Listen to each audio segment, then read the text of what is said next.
retort. I'm not worried, I'll follow reward. You pop my head open like a gun. Pop his head open like a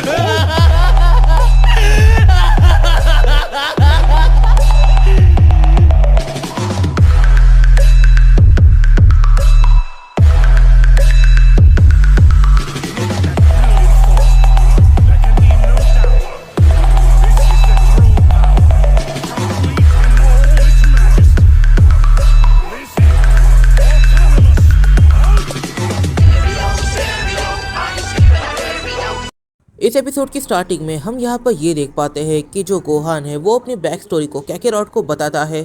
कैकेरॉट इस point पर shock होता है कि Gohan उसका बेटा है और दूसरे टाइमलाइन में इतनी ज़्यादा फक्ड अप चीज़ें हो चुकी है। मतलब कि यहाँ पर जब कैकेरॉट को पता चला था कि इस टाइमलाइन में रेडिट्स के साथ किया हुआ, तब उसने खुद वेजिटा को मारा और दूसरे टाइमलाइन के अंदर कैकेरॉट ने अपने भाई को तो मारा, साथ ही में उसने वेजिटा को बचाया। मतलब कि एकदम उल्टे ट्रेड। और इस टाइमलाइन में चीची और गोकू की मुलाकात एक अलग तरीके से हुई थी और उस टाइमलाइन का सीन ही अलग है। कैकेरॉट पूरी तरीके से शॉक है। इस पॉइंट पर जो चीची है वो यहाँ पर कैकेरॉट से कहती है, मुझे लगता है कि हमें उस एंजल के ऑफर को एक्सेप्ट कर लेना चाहिए। कैकेरॉट इस पॉइंट पर हल्का शॉक होता है, बट फिर वो कहता है, तुम तो उस एंजल के ऑफर से खुश नहीं थी, तुम्हारी वजह से मैंने उस ऑफर को एक्सेप्ट नहीं किया। चीची इस पॉइंट पर कहती है, क्योंकि तब मेरे फादर जिंदा थे, बट अब मेरे फादर की डेथ हो चुकी है, तो फिर इस प्लैट के अंदर कुछ ऐसा है ही नहीं जो मुझे इसके साथ रोक कर रखे। इस पॉइंट पर यहाँ पर जो गोकू और चीची है वो दोनों ही गोहान को काफ़ी बुरा डांटते हैं और उसे इस पॉइंट पर बाहर जाने के लिए या फिर थोड़ा सा दूर जाने के लिए कहते हैं, ताकि इन दोनों को ज़रा प्राइवेसी मिले एक दूसरे से बात करने के लिए। इस पॉइंट पर यहाँ पर जो कैकेरॉट है वो एकदम से सोच में पड़ जाता है। वो कहता है, तो हमें शायद एंजल वीज से हेल्प मांगनी चाहिए। उसके पास पूरे यूनिवर्स का नॉलेज है, वो सारी चीज़ों को जानता है, उसके पास वो मैजिकल डिवाइस, वो स्टाफ, उसके अंदर से देखकर वो मे बी गोहान को टाइम में आगे पीछे कर सके या फिर काफ़ी कुछ। मुझे उससे हेल्प मांगनी चाहिए। ठीक है, तो मैं अभी उसे बुलाता हूँ। इस पॉइंट पर जो गोकू है वो यहाँ पर सीधा वीस को कांटेक्ट कर देता है और उसे अर्जेंटली बुला लेता है। गोकू वीस से कांटेक्ट करता है और वीस कांटेक्ट करता है ग्रैंड प्रीस्ट से। वीस और ग्रैंड प्रीस्ट ये दोनों काफ़ी लंबे टाइम तक इस टॉपिक के बारे में बात करते हैं। वो दोनों रियलाइज़ करते हैं कि ये जो केस है वो टाइम ट्रैवल का है ही नहीं, तो गोहान बिल्कुल भी गिल्टी नहीं है टाइम ट्रैवल के केस में। ये केस है पैरेलल वर्ल्ड का और पैरेलल वर्ल्ड के लिए कोई भी रूल बनाए नहीं गए हैं, क्योंकि जो भी पैरेलल वर्ल्ड को एक्सपीरियंस करता है वो फिर एक बार अपने यूनिवर्स में चले जाता है, वो अपने आप चले जाता है, यूनिवर्स ही उसे भेज देता है। इसके ऊपर किसी का भी कंट्रोल नहीं है। सो इसके अकॉर्डिंग गोहान ये गिल्टी बिल्कुल भी नहीं है और वो चाहे तो वो हमेशा के लिए यहाँ पर रह सकता है, क्योंकि पैरेलल वर्ल्ड के अंदर अगर कोई वापस नहीं जा पाया तो वो हमेशा के लिए रह जाता है दूसरे वर्ल्ड के अंदर। सो वीज, ग्रैंड प्रीस्ट ये दोनों ये डिसीजन लेते हैं कि गोहान को मल्टीवर्स का पार्ट बना दिया जाएगा तो कोई प्रॉब्लम नहीं है, क्योंकि ये टाइमलाइन का केस है ही नहीं, पैरेलल वर्ल्ड का केस है। इस पॉइंट पर कहीं ना कहीं वीस को अपना ही फ़ायदा कराना था, तो फिर वो जैसे ही कॉन्टैक्ट को कट करता है वो गोकू से कहता है, देखा जाए तो तुम्हारे बेटे ने एक काफ़ी ज़्यादा बुरा काम करा है, वो गॉड्स की नज़र में काफ़ी ज़्यादा बुरा क्राइम है। मैं तुम्हारे बेटे के लिए बाकी गॉड्स के साथ बात नहीं कर सकता। इस पॉइंट पर जो वीस खेल रहा था वो गोकू के माइंड में ही नहीं आता। गोकू पूरी तरीके से डर जाता है कि कहीं ना कहीं पर वो फ्यूचर से आया उसी का बेटा है। सो गोकू यहाँ पर कहता है, प्लीज़ मेरे बेटे को बचा लो, मैं तुम्हारे लिए सारी चीज़ें करूँगा। इस पॉइंट पर जो वीस है वो मानने को तैयार नहीं हो रहा था। वीस को पता है कि कोई प्रॉब्लम खड़ी नहीं होगी, बट वो यहाँ पर गोकू और चीची इन दोनों को काफ़ी ज़्यादा बुरा डरा देता है। इस पॉइंट पर चीची पूरी तरीके से डर जाती है। उसका दिल जैसे सहम उठता है कि उसके बेटे को इरेज कर दिया जाएगा, वो भी रियलिटी से, ताकि उसे वापस ना लाया जा सके। इस पॉइंट पर चीची पूरी तरीके से डर चुकी थी, बट यहाँ पर वो क्या करे, वो थोड़ा सा सोचती है कि तभी वो गोकू से कहती है, कैकेरॉट क्या तुम थोड़े टाइम के लिए साइलेंट हो सकते हो। दोनों ही साइलेंट होते हैं। चीची काफ़ी ज़्यादा डरी हुई आवाज़ के अंदर कहती है, अगर आपने बाकी गॉड्स के सामने गोहान को और हमें डिफेंड किया तो हम आपको इटर्निटी तक सर्व करेंगे। इटर्निटी तक सर्व करने का मतलब है आपके लिए डिलीशियस फूड को क्रिएट करेंगे। जो भी काम आपके हैं हम सारे काम कर देंगे। इस पॉइंट पर जो वीस है वो जो चाहता था वो चीज़ हो चुकी है। मतलब कि वो चीची और कैकेरॉट इन दोनों के मुंह से सुनवाना चाहता था कि भाई हम लोग अब तुम लोगों को सर्व करेंगे, तुम्हारे लॉयल बन के रहेंगे इटर्निटी तक। और ये चीज़ हो गई क्योंकि अब वीस यहाँ पर कैकेरॉट को गॉड ऑफ डिस्ट्रक्शन के लिए खड़ा भी कर सकता है, उसे डिस्ट्रक्शन भी सिखा सकता है, और कैकेरॉट उसे ना नहीं कहेगा क्योंकि ये चीज़ बोली गई है कि वो उसे इटर्निटी तक सर्व करेंगे। मतलब कि इटर्निटी तक अब वीस इनके लिए एक गॉड है, इनके लिए सब कुछ है। सो वीस एकदम से साइलेंट होता है और कहता है तो सबसे पहला काम जो हमें करना है वो है ब्लैड बीरस पर जाना। इस पॉइंट पर कैकेरॉट यहाँ पर एक रिक्वेस्ट करता है कि क्या आप मेरे बेटे को एक गॉड बना सकते हो। इस पॉइंट पर जो वीस है उसने गॉड ऑफ डिस्ट्रक्शन के तौर पर यहाँ पर कैकेरॉट को काफ़ी हद तक चॉइस किया है, मतलब कि ये बनने वाला है गॉड ऑफ डिस्ट्रक्शन का कैंडिडेट।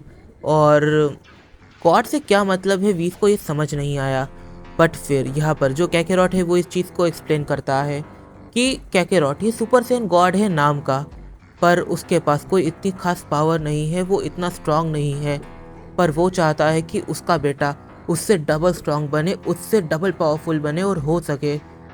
कि तभी वीस एकदम से हंसता है और यहाँ पर जो वीस है वो कहता है अरे तुमने ये चीज़ कही, लाइक तुम चाहते हो तुम्हारा बेटा एक गॉड बने, तो फिर ये चीज़ मैं कर सकता हूँ। और यहाँ पर जो कैकेरॉट है वो कहता है बस गॉड नहीं, ऐसा गॉड कि जो अपने लाइफ में स्टेबल हो, वो मेरी तरह अनस्टेबल ना हो, कि उसके लाइफ का कोई पर्पस नहीं है, कोई गोल नहीं है, कुछ अचीव नहीं कर सकता। उसके लाइफ का कुछ पर्पस होना चाहिए, कुछ गोल होना चाहिए, कोई काम जो वो कर सके। इस पॉइंट पर यहाँ पर जो वीस है वो बारडॉग से कहता है तुम एक चीज़ जानते हो ना, जब तुम गॉड से स्ट्रेंथ मांगते हो तब गॉड तुम्हें पूरी तरीके से ढकेल देते हैं वॉर के बीच में। बारडॉग जैसे ही हाँ करता है वैसे ही जो वीस है वो कहता है ओके, मैं तुम्हारे बेटे की पूरी लाइफ बना दूंगा, उसे स्ट्रांग तो बनाऊंगा ही, साथ ही में उसे गॉड का दर्जा मिले। मैं ऐसी सारी चीज़ों को प्लान करूंगा, पर इसके बदले में तुम्हें भी एक चीज़ करनी होगी, और वो है अपने बेटे के पावर लेवल को तुम्हें काफ़ी ज़्यादा इंक्रीज़ करना होगा। जो तुम्हारी सुपर सेन गॉड की स्ट्रेंथ है वो उसकी बेस ट्रांसफॉर्मेशन में होनी चाहिए, तभी मैं उसे काफ़ी अच्छा पोजीशन दे सकता हूँ। मैं तब उसे जाकर एक बेसिक इमॉर्टल बनाऊंगा और वो धीरे धीरे गॉड के टाइटल की तरफ बढ़ना स्टार्ट कर देगा। कि तभी यहाँ पर गोहान की एंट्री होती है और गोहान चीची एक दूसरे से बात करने लगते हैं। जो गोहान है वो चीची सवाल पूछता है कि आखिर ये जो गॉड है ये यहाँ पर बार बार क्यों आ रहा है। इस पॉइंट पर चीची कहती है कि तुम्हारे फादर ने ही उस गॉड को अब यहाँ पर बुलाया है। इस पॉइंट पर गोहान सवाल करता है कि क्यों, क्या हुआ। अब यहाँ पर जो चीची है वो बताती है कि तुम्हारे फादर गॉड से बात कर रहे हैं और उन्होंने बता दिया है कि तुम कहाँ से आए हो, क्या कर रहे हो, मतलब क्या तुम्हारे साथ क्या सिचुएशन हो रहा है। उन गॉड्स ने अपने हायर अप से बात करी और यहाँ पर काफ़ी बड़ा क्राइम तुमने करा है। तुम एक टाइमलाइन से एक पैरेलल वर्ल्ड से दूसरे पैरेलल वर्ल्ड में जा रहे हो, इससे काफ़ी सारे प्रॉब्लम्स क्रिएट हो सकते हैं, ये काफ़ी बड़ा क्राइम है। बट ये गॉड बस हमारे लिए अब लड़ रहे हैं दूसरे गॉड से, प्रूव करने की कोशिश कर रहे हैं कि ये सब तुमने खुद नहीं किया। इस वजह से अब मैं और कैकेरॉट हम दोनों इन गॉड को सर्व करने वाले हैं। इस पॉइंट पर रूम के बाहर से गोकू को काफ़ी ज़्यादा शोर आ रहा था। वो वीस के साथ यहाँ पर सारी बातें करता है, सारी चीज़ें क्लियर करता है, और जैसे ही वो रूम के बाहर आता है वो गोहान को काफ़ी ज़्यादा गुस्से में देखता है और इस चीज़ से गोकू उल्टा गुस्से में आ जाता है। वो चीची सवाल पूछता है कि आखिर यहाँ पर हो क्या रहा है। चीची जब उसे एक्सप्लेन करती है कि गोहान कह रहा है कि ये बिल्कुल भी अच्छा आइडिया नहीं है, तब गोकू यहाँ पर गोहान के ओपिनियन की बिल्कुल भी रिस्पेक्ट नहीं करता। वो कहता है तो जो भी गॉड कहे उन सारी चीज़ों को ध्यान से सुनना, अगर अपने दिमाग को लगाया तो समझ लेना मेरा वेरिएंट जितना एग्रेसिव कभी नहीं था, मैं उतना एग्रेसिव हूँ, मैं तुम पर बिल्कुल भी रहम नहीं दिखाऊंगा। इस पॉइंट पर गोकू रियलाइज़ करता है कि उसके फादर यहाँ पर उसके ओपिनियन को भी नहीं सुन रहे, मतलब कि अब यहाँ पर कोई भी चीज़ उसके हिसाब से नहीं होने वाली, उसे गोकू की बात सुननी पड़ेगी। अगर नहीं सुनी तो देयर इज़ नो वे, कोई भी रास्ता नहीं है कि कुछ भी अच्छा हो। कि तभी गोकू अपने माथे पर 2 उंगलियां रखता है और इसका मतलब हम सभी क्लियरली जानते हैं कि ये इंस्टेंट ट्रांसमिशन होने वाला है। और यहाँ पर जो वीस है, चीची है और गोहान है, ये तीनों ही गोकू को टच करते हैं और गोकू एकदम से टेलीपोर्ट करता है प्लैनेट बीरस पर।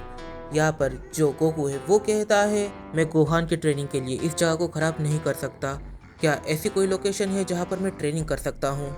और फिर हम देख पाते हैं पिरामिड ऑफ पावर को। व्हीस पिरामिड ऑफ पावर को समन करता है ताकि गोकू यहाँ पर ट्रेन कर सके गोहान को। मैं फिर एक बार आ गया तुम्हारे मज़े को कुरकुरा करने के लिए। कुछ टाइम से तुम्हारे सपोर्ट को देखकर मुझे ऑनेस्टली रोना आ रहा है। अगर वीडियो गलती से भी पसंद आती है तो लाइक ज़रूर कर देना। कमेंट करना प्लीज़ मत भूलना, क्योंकि तुम्हारे कमेंट से मुझे मोटिवेशन मिलती है। और इस वीडियो को अपने फ्रेंड के साथ शेयर ज़रूर से कर लेना। तो मिलते हैं अपनी अगली वीडियो में। अब मैं तुम्हें ऑनेस्टली बताऊँ तो ये जो कॉन्सेप्ट है ये एक ऐसा कॉन्सेप्ट है जो ड्रैगन बॉल कम्युनिटी ने पहले तो एक्सप्लोर नहीं किया था।